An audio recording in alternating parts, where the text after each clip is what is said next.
والفجر وليال عشر والشفع والوتر. Assalamu alaikum wa rahmatullahi wa barakatuh. Alhamdulillah wa salatu wa salamu ala rasulillah. My brothers and sisters, we were talking about the story of Prophet Ibrahim alayhi salatu wa salam. And we spoke about Ibrahim pleading to his father, asking him to stop idol worship and to become a muwahhid, someone that only worships Allah subhanahu wa ta'ala. And his father says to him to go away from him. If he has abandoned his gods, then he didn't want him near him. وَهَجُرْنِي مَلِيًّا. He said, get away from me, get out of my house. So Ibrahim alayhi salam, he failed to convince his father.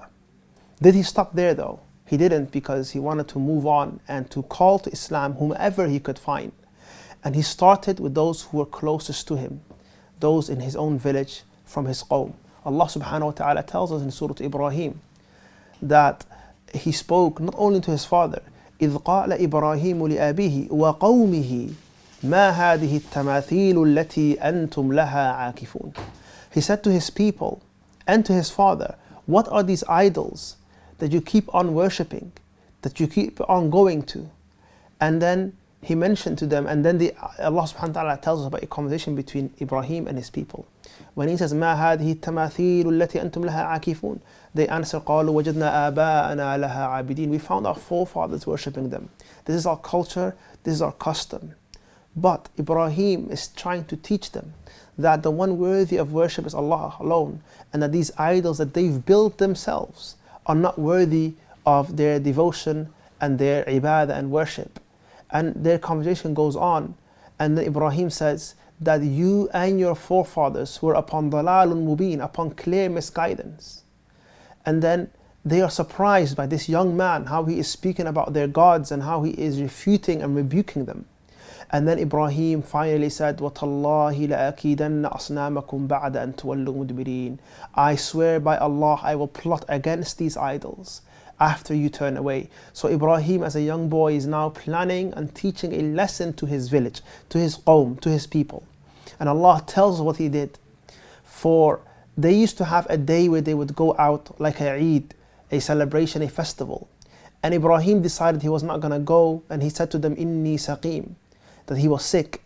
And he said this so that he could stay back and then deal with the idols. So what did he do? Allah subhanahu wa ta'ala tells us that Ibrahim went to the place that housed their idols and their statues. فَجَعَلَهُمْ جُذَاذًا إِلَّا كَبِيرًا لَهُمْ لَعَلَّهُمْ إِلَيْهِ يَرْجِعُونَ. So Allah mentions that he took an axe and he destroyed these idols until they became like fragments and pieces. And in some other verse, Allah mentions that he actually spoke to them and said, أَلَا تَأْكُلُونَ. Are you not going to eat? مَا لَكُمْ لَا تَنْطِقُونَ. Why are you not speaking? So his people would bring food as a token of respect and worship to these idols. And that food will just be there. Can these statues and idols actually eat? No. Can they respond and speak? No. Can they do anything? Can they even defend themselves? The answer is no. And young Ibrahim then started destroying them and hacking them into pieces, proving that these are not gods but just man-made objects. And this, once he did this, he just left the final one. He left the biggest one, and he put the axe near it and he left it there. Then when the people returned from their festivals and they came to their idols that they used to worship besides Allah subhanahu wa ta'ala, they were surprised. And they started asking, who did this to your idols? Who could do this? Indeed, whoever done this is from the wrongdoers, from the zalimeen. مَنْ فَعَلَ هَذَا بِآلِهَتِنَا إِنَّهُ لَمِنَ الظَّالِمِينَ. Then a few of them remembered that there was one young boy that would used to speak out against this, the idol worship that they were doing. And they said, قَالُوا فَتًى يَذْكُرُهُمْ يُقَالُ لَهُ إِبْرَاهِيمُ. They said there was a young boy, a fata, that used to mention them, meaning he used to refute idol worship and talked about these idols and how they cannot help. يُقَالُ لَهُ إِبْرَاهِيمُ, that is called Ibrahim. So now everyone is saying most likely he did it. So they bring Ibrahim and they ask him, أَأَنْتَ فَعَلْتَ هَذَا بِآلِهَتِنَا يَا إِبْرَاهِيمُ. Is it you who had done this to our idols, O Ibrahim? And then Ibrahim alayhi salam, the Khalil of Allah, the close companion of Allah, as a young boy, asked and posed a very important question. He said, Why don't you ask them? بل فعله كبيرهم هذا فاسألوهم إن كانوا ينطقون. Go and ask the biggest one over there. This God that you worship, speak to it and ask him, perhaps he did it or he did it. And the axe of course near the big idol. إن كانوا ينطقون, if they can speak. And everyone there knows that these idols, they cannot speak. They're rocks, they're stone. They can't do anything. You tip them over, they fall. Ibrahim just managed to destroy them. And then they said, you know, لقد علمت أن هؤلاء ينطقون. You know that these cannot speak.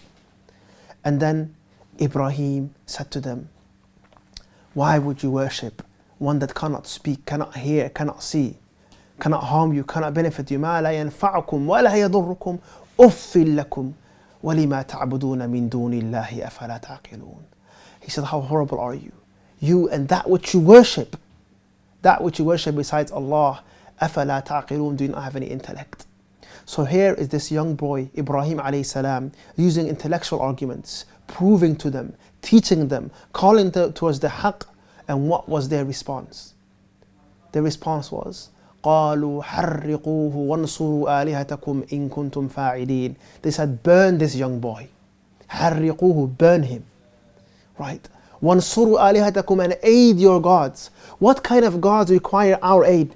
Gods are supposed to aid, or God aids the creation. It's not the other way around. But it shows you how far gone these people were. They decided that Ibrahim went too far. They decided that he needs to be punished, and they used the worst type of punishment, which is fire. So Allah mentions to us that they built قَالُوا ابْنُوا لَهُ بُنْيَانًا. They built a long structure, a big structure. فَأَلْقُوهُ فِي الْجَحِيمِ. Throw him into this jahim, into this burning fire. It has been narrated from some of the scholars of tafsir that this was a huge building that they've built, and then they used to collect hatab, firewood, until it became such a scorching fire. And people would collect these firewood in seeking nearness to their gods and to their idols. And if someone needed something, they would say, I will worship my gods by collecting fire to burn Ibrahim. So his whole village is against him. Everyone he knows is against him. His father is against him. Can you imagine how he must be feeling? Now Ibrahim alayhi salam has no one for him there right now, except of course Allah subhanahu wa ta'ala. So the fire was so hot that they couldn't even put him there physically. They had to use a catapult. So they catapulted him into the fire. And it has been narrated by some of the scholars of tafsir that while Ibrahim was strapped against and tied together, and he was about to be thrown into the fire, and everyone is watching, everyone is waiting for Ibrahim to be burnt alive, that it is said Angel Jibreel came to him, this powerful Angel Jibreel, and he comes to him and says, Ibrahim, I am here to help you. How can I help you? And Ibrahim alayhi salam said to him, I don't need you. Allah is enough for me. Allah is sufficient for me. It is also narrated in Bukhari that the statement he said, a beautiful statement, he said, Hasbi Allah wa ni'mal wakil. Allah subhanahu wa ta'ala is sufficient for me. Allah is sufficient for me, and He's the best disposer of my affairs. So, full trust in Allah. Full trust in Allah. He didn't recant, he didn't apologize. And what did they do? They threw him in the fire. But the creator of all, the creator of the fire, spoke, Allah subhanahu wa ta'ala. And Allah said, قُلْنَا يَا نَارُ كُونِي بَرْدًا وَسَلَامًا عَلَى إِبْرَاهِيمَ. Allah subhanahu wa ta'ala said, and we said to the fire, be cool, be cold, وَسَلَامًا عَلَى إِبْرَاهِيمَ. And don't harm Ibrahim. Do not harm Ibrahim. So there you have the young boy that was calling towards the worship of Allah subhanahu wa ta'ala alone, Ibrahim alayhi salam, being protected by his creator. The fire didn't harm him. And if Allah wants to protect you, none can harm you. And if Allah wants to benefit you, none can stop that. And this is what happened to Ibrahim alayhi salam. He became a miracle. Everyone saw how he was saved. How he was saved. And it is said that his father saw this and said, what a great Lord you worship. نِعْمَ الرَّبُّ لَكَ يَا إِبْرَاهِيمَ. Now, the benefit of this story are many.